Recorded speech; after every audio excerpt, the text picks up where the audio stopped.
వైజాగ్లో గాదిరాజు ప్యాలెస్ ను కొట్టేయడానికి సీఎం కుటుంబం ప్రయత్నిస్తుందా? గాదిరాజు ప్యాలెస్ వివాదం వైసీపీలో టెన్షన్ పెంచుతుందా?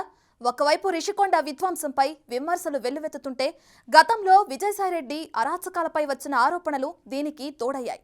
ఇంతకీ ఉత్తరాంధ్రలో బలపడాలన్న వైసీపీ ఆశలకు గాదిరాజు ప్యాలెస్ వివాదంతో గండిపడినట్లేనా?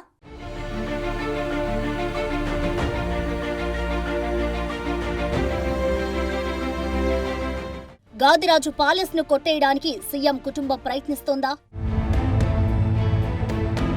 గాదిరాజు ప్యాలెస్ వివాదం వైసీపీలో టెన్షన్ పెంచుతుందా?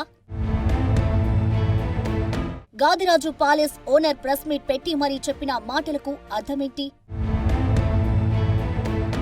ఏపీ రాజకీయాలు రోజురోజుకి కొత్త మలుపులు తిరుగుతున్నాయి. రీసెంట్ గా వైజాగ్లోని గాదిరాజు ప్యాలెస్ ఏపీ రాజకీయాల్లో మరింత హీట్ను పెంచాయి. గాదిరాజు ప్యాలెస్ ను కొట్టేయడానికి సీఎం కుటుంబం చూస్తుందని టీడీపీ నేత మాజీ మంత్రి అయ్యన్న పాత్రుడు చేసిన వ్యాఖ్యలు రాజకీయ దుమారాన్ని లేపుతున్నాయి.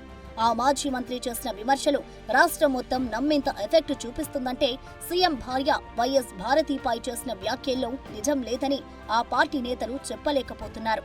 కాగా అబ్బే అలాంటిదేమీ లేదంటూ Gadiraju palace owner press meet పెట్టి మరీ చెప్పాడు. గాదిరాజు ప్యాలెస్ చుట్టూ తిరుగుతున్న ఏపీ రాజకీయం ఏ పార్టీకి ఎఫెక్ట్ ఇస్తుందో తెలియక ఏపీ పార్టీలన్నీ కంగారు పడుతున్నాయి.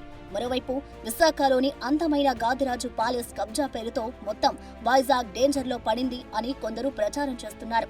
ఇంతకీ వైజాగ్లో ఏం జరుగుతోంది? ఈ వివాదం రాబోయే ఎన్నికలపై ఎలాంటి ప్రభావం చూపనుంది? ఇప్పటికే వైజాగ్లో వైసీపీకి కాస్త వ్యతిరేకత ఉండగా ఇప్పుడు ఈ వివాదం మరింత నెగిటివ్ అయ్యిందనుకుంటున్నారు వైసీపీ నేతలు. మాజీ మంత్రి టీడీపీ సీనియర్ నాయకుడు అయ్యన్న పాత్రుడు చేసిన వ్యాఖ్యలు రాజకీయ దుమారాన్నే కాదు వైజాగ్ భవిష్యత్తుని ప్రశ్నిస్తుందని కొందరు వాపోతున్నారు.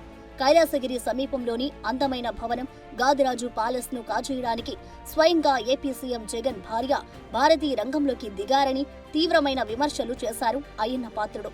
వారం రోజుల క్రితం భారతి వైజాగ్ వచ్చినప్పుడు గాదిరాజు ప్యాలెస్ ని చూసి ముచ్చటపడి ప్యాలెస్ ను అమ్మాలని సీఎం మనుషులతో మాట్లాడించారని ప్రచారం జరుగుతోంది. కాగా గాదిరాజు ప్యాలెస్ యజమాని జిఆర్కే రాజు అమ్మకానికి అంగీకరించకపోవడంతో 10 ఏళ్ల క్రితం నిర్మించిన 22A కింద నోటీసులు ఇప్పించారని, దీనితో జిఆర్కే రాజు భయపడాల్సి వచ్చిందని, మొత్తం వైజాగ్ నే కబ్జా చేయడానికి వైసీపీ రంగం సిద్ధం చేస్తుందని అయ్యన్న పాత్రుడు తీవ్రమైన ఆరోపణలు చేశారు. అయ్యన్న పాత్రుడు ఇలా సీఎం జగన్ భార్య భారతిపై ఆరోపణలు చేశారో లేదో ఆ వ్యాఖ్యలు సోషల్ మీడియాను షేక్ చేశాయి. కాగా వైజాగ్ లో అసలేం జరుగుతుందో అనే ఆలోచన ప్రజల్లోకి బాగా తీసుకుని వెళ్లడానికి టీడీపీ తీవ్రంగా పనిచేస్తున్నట్లు తెలుస్తోంది. అయితే స్వయానా ఏపీ సీఎం భార్యపైని తీవ్రమైన ఆరోపణలు చేస్తుంటే వాటిని ఖండించే వాళ్లు కూడా వైసీపీలో లేకపోయారా అనే చర్చ నడుస్తోంది. సీఎం జగన్ పై చంద్రబాబు కానీ పవన్ కళ్యాణ్ కానీ చిన్న వ్యాఖ్యలు చేసినా నేనున్నాను అని వెంటనే తెర మీదకు వచ్చి విరుచుకుపడే మంత్రి గుడివాడ అమర్నాథ్, కరణం ధర్మశ్రీ లాంటి వైసీపీ నాయకులు కూడా ఈ వివాదంలో పత్తా లేకుండా పోవడం పెద్ద చర్చకు తావిస్తోంది. అయితే ఇప్పటికే ఆయా నియోజకవర్గాల్లో నాయకులకు సీట్లు లేవని సీఎం తేల్చి చెప్పడంతో ఈ వ్యవహారంలో తలదూర్చడం అనవసరం అనుకున్నారేమో అనే టాక్ నడుస్తోంది. మరోపక్క నా భవనంపై అభండాలు వేయడం దారుణం అని, నన్ను సీఎం జగన్ కుటుంబ సభ్యులు ఎవరూ కలవలేదు, బెదిరించలేదు అని, నిజంగా వారికి ఈ భవనం కావాలంటే సొంతంగా కట్టుకోగలరు అని గాదిరాజ్ ప్యాలెస్ అధినేత జిఆర్కే రాజు అనడం వివాదాన్ని సద్దు మనచకపోగా ప్రతిపక్షానికి తలనొప్పిగా మారింది. నేను అయ్యన్న పాత్రుడిని ఎప్పుడూ చూడలేదని, నాకు ఏ పార్టీతో సంబంధం లేదని, వైసీపీ నాయకులు కూడా నాకు తెలియదని జిఆర్కే రాజు ప్రెస్ మీట్ పెట్టి మరీ చెప్పడం ఇప్పుడు రాష్ట్ర వ్యాప్తంగా చర్చనీయాంశమైంది. ఈ రోజు ఉదయం పేపర్ చూసి షాక్ అయ్యానని గాదిరాజు ప్యాలెస్ అధినేత జిఆర్కే రాజు మీడియా సమావేశంలో వెల్లడించారు. నాకు కలెక్టర్ నుంచి ఎలాంటి నోటీసు రాలేదని, ఈ విషయంలో కలెక్టర్ పేరు వాడడం సరికాదని అన్నారు. వైఎస్ భారతి మనుషులు నాతో మాట్లాడలేదు, కలవలేదని అయ్యన్న పాత్రుడు ఎందుకు అలా మాట్లాడారో నాకు తెలియదు అన్నారు. గాదిరాజు ప్యాలెస్ యజమాని చెప్తున్నది బాగానే ఉన్నా ప్యాలెస్ విషయంలో జరుగుతున్న రాద్ధాంతం అంతా ప్యాలెస్ యాజమాన్యం ప్రమేయం లేకుండానే అయ్యన్న పాత్రుడి దగ్గరకు చేరుతుందా అని సామాన్య జనాలు కూడా మాట్లాడుకుంటున్నారు. అయితే నోటి దురుసుతనమున్న అయ్యన్న పాత్రుడి మాటల వల్ల టీడీపీకి నష్టం వాటిల్లుతుందేమో అనే సందేహాలు ఆ పార్టీ వర్గాల్లో వినిపిస్తున్నాయి. మరోపక్క గత 5 ఏళ్లలో విశాఖలో భూ కబ్జాలు, భూ ఆక్రమణలు, సెటిల్మెంట్లు బాగా పెరిగాయనే ప్రచారం ఉంది.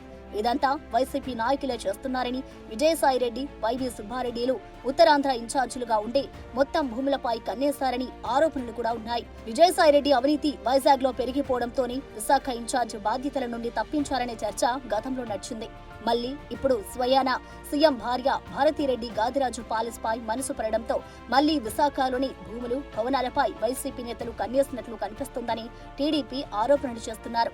ఇప్పుడు విశాఖ రాజకీయాల్లో ఇదే పెద్ద టాపిక్ గా మారడం విశేషం. కానీ వైసీపీ 2019 ఎన్నికల్లో గెలిచిన తర్వాత భూ కబ్జాలకు నిలయంగా మారిందని, ప్రశాంతమైన విశాఖ ప్రతిష్టను వైసీపీ నాయకులు పాడి చేస్తున్నారని టీడీపీ, జనసేన నాయకులు విమర్శస్త్రాలు సంధిస్తూనే ఉన్నారు. వైసీపీ ఆక్రమణలు ఇలాగే కొనసాగితే వైజాగ్ అభివృద్ధి భవిష్యత్ ప్రశ్నార్థకంగా మారుతుందని టీడీపీ ప్రచారం ముమ్మరం చేస్తోంది. అయితే టీడీపీ, వైసీపీల రాజకీయం మధ్య విశాఖలోని ఇరు పార్టీల క్యాడర్లో అయోమయం నెలకొంది. ఈ వివాదం దేనికి దారితీస్తోందోనని ఇరు పార్టీల నేతలు గుబులుగా ఉన్నారు.